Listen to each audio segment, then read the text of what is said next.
अगर हमारे पास गिवन है H प्लस का concentration, for example it is given 2 into 10 to the power -5।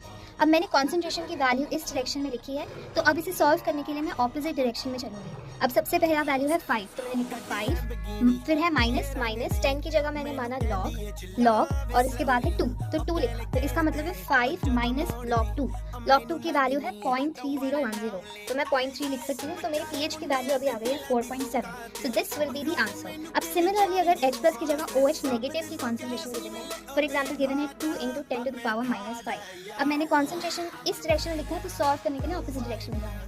तो सबसे पहले लिखा 5 माइनस लॉग 2। अब क्योंकि OH लिया है and we know it's a base, और बेस की वैल्यू की pH 7 से कम नहीं हो सकती, इसका मतलब ये किसकी वैल्यू आई है POH की। तो कैलकुलेट द pH हम क्या करेंगे, 14 में से POH सब्ट्रैक्ट करेंगे, तो 14 minus 4.7 which will be 9.3, so this will be the final answer। अगर हमारे पास गिवन है H प्लस का concentration, for example it is given 2 into 10 to the power -5।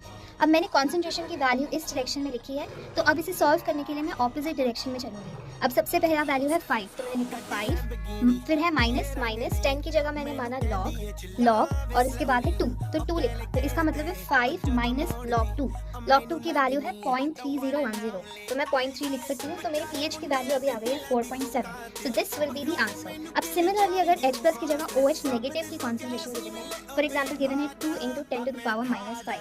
अब मैंने कॉन्सेंट्रेशन इस डायरेक्शन में लिखा है, तो सॉल्व करने के लिए ऑपोजिट डायरेक्शन में जाऊंगी। तो सबसे पहले लिखा 5 माइनस लॉग 2। अब क्योंकि OH लिया है and we know it's a base, और बेस की वैल्यू की pH 7 से कम नहीं हो सकती, इसका मतलब ये किसकी वैल्यू आई है POH की। तो कैलकुलेट द pH हम क्या करेंगे, 14 में से POH सब्ट्रैक्ट करेंगे, तो 14 minus 4.7 which will be 9.3, so this will be the final answer।